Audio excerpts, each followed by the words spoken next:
What's going on, guys? So today I'm going to be working on or doing a review on a recipe video that I worked on today on Facebook Live.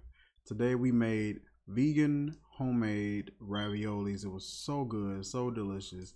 I made them for my wife because she had like this thing where she was just like, I don't really like raviolis anymore because she had the canned version long time ago, and I looked at her, I'm like, canned?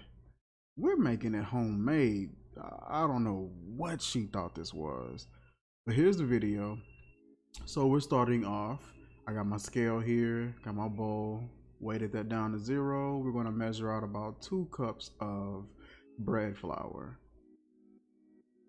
All right, set that to the side. We got our food processor, put that flour in there, added maybe half a teaspoon of salt, close it up, and we started it, and we're going to gradually add water. You want it to reach this crumbly consistency right here. It's sort of crumbly, but it's a little sticky, a little tacky, but it doesn't stick to your hands. It got a little bit of tack. That's the consistency that you want. Right there, you see me pressing it, but it's not sticking to my hands at all. It's just a clean contact. That's what you want. Set that to the side. We'll grab our dough. Set that to the side, and we're going to start kneading. We're going to knead for roughly about 5 minutes. I love doing this, man. This recipe was so easy. All right, so these are our tools that we're going to be using to shape everything. Set those to the side. Continue to knead, form a ball, and you're going to set that in some saran wrap.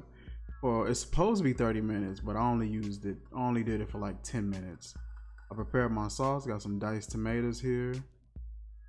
We got some tomato paste and some tomato sauce. I got some nutritional yeast, some sea salt, some black pepper. What else we got? We got a whole bunch of seasonings, onion powder, garlic powder. It looks like Italian. We got some olive oil. We got some oregano and basil over there. So we opening up our cans. Pour that one in, got the sauce, and we're gonna go ahead and scoop the paste in. You're gonna incorporate that and mix that up together really nicely. It's gonna have like this natural like saltiness from the paste, so you want to cut it with about 2 to 3 tablespoons of sugar. We're adding in Italian. We got some onion powder, garlic powder, the oregano, and the basil. I put a little bit of the sea salt in there and a little bit of the black pepper in there as well, and a good heaping, maybe 3 or 4 tablespoons of the nutritional yeast. It just adds a good creaminess and cheesiness and nuttiness to it that, oh man, it's amazing. This is the beefless grounds that I use from Gardein, and this is Miyoko's. I use the smoked wheel cheese, but you don't have to use that. It is a bit pricey and it could be hard to find. All right, so we flouring our surface. We got our dough here. We're gonna roll that out, and it could take a little minute to roll out all the way. But you just want to roll it out where you can get, you know, a few presses in with the ravioli stamps or the ravioli presses. So we're going to take the square one. We're going to go all the way down, straight line. Just tap the top of it with our rolling pin and get a good stamp. We're going to use some of the circle ones going down the other side.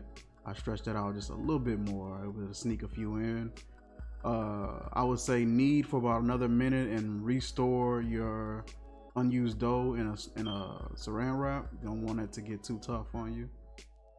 We're going to go ahead and place some filling in the middle here, and we're going to press down and sort of seal the ends to where that filling is locked in the middle and it's airtight. You don't want any air bubbles or anything like that.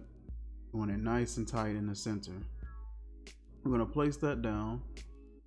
We're going to grab a spoon and we're going to press down on that part that we sealed to just give it a little extra, you know, protection and make sure it's nice and closed off.